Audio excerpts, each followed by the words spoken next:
नमस्कार जी। पिछले वीडियो में हमने बताया था कि सफलता कैसे प्राप्त करें।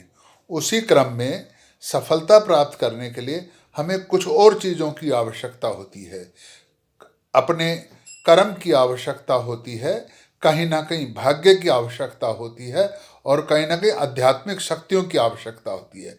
अब कुछ लोग कहते हैं कर्म की आवश्यकता है, कर्म करते जाएंगे तो अपने आप सफलता मिल जाएगी। ठीक है, कर्म करेंगे, सफलता निश्चित रूप से मिलेगी, लेकिन उसके साथ हमें शक्तियों की भी आवश्यकता है। आध्यात्मिक शक्तियों की, अन्य शक्तियों की आवश्यकता है। और उन शक्तियों को ग्रहण करने के लिए, भौतिक शक्ति, आध्यात्मिक शक्ति, उन शक्तियों को ग्रहण करने के लिए जो उनके बताए रास्ते हैं उन पर हमको चलना पड़ेगा।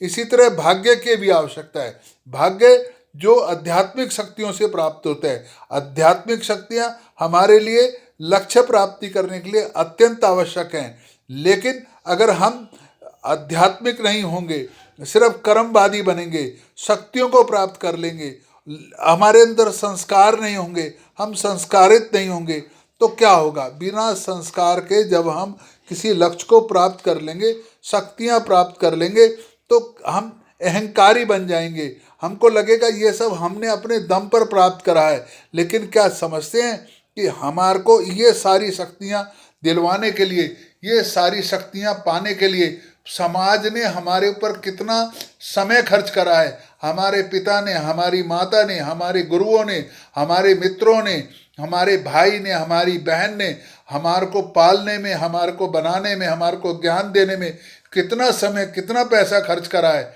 ये जो हमारी उपलब्धि होती है, ये सिर्फ हमारे लिए नहीं होती, हमारे एक के लिए उपलब्धि नहीं होती। हमारी जितनी भी उपलब्धि होती है इस समाज के लिए होती है। इसलिए जब भी हम उपलब्धि को कहते हैं कि ये मेरी उपलब्धि है, हालांकि ये सामूहिक उपलब्धि होती है और सामूहिकता के साथ प्राप्त की जाती है। इसलिए कहते हैं जब भी शिक्षा, जहाँ से भी शिक्षा मिले, लेकिन ध्यान रखना चाहिए कि शिक्षा संस्कारों के साथ मिले और उसमें हर चीज़ का हाथ भगवान को, इसीलिए कहा गया है होगा वही जो राम रचि राखा। लेकिन जब हम कर्म करेंगे, कर्म करने के बाद जो फल मिलता है, तब हम कहते हैं कि ये फल भगवान ने दिया है।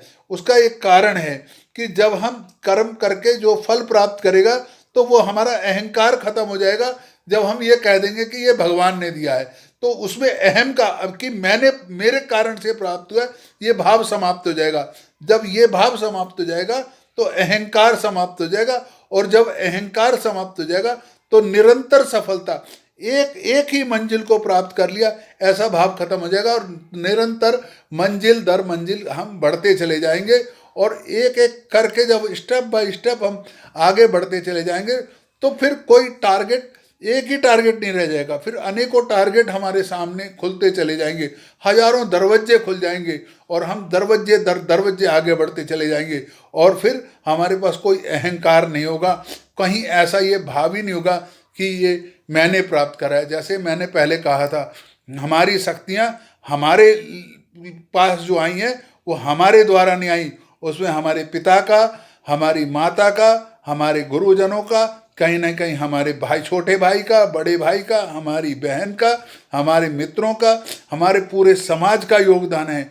आप समझिए, जितने भी इंस्टीट्यूशन खुलते हैं वो हमारी शक्तियों के, समाज की शक्तियों के कारण खुलते हैं, और हम समाज की शक्तियों का और वहाँ जा कर के एक प्रकार से शोषण करते हैं। अगर हम समाज को वापस कुछ नहीं देते हैं, तो हमको चाहिए कि हम जो भी सफलता प्राप्त करें, उस सफलता को प्राप्त करने के पास हम समाज को आगे बढ़ाने के लिए अपना कुछ ना कुछ योगदान करें। धन्यवाद।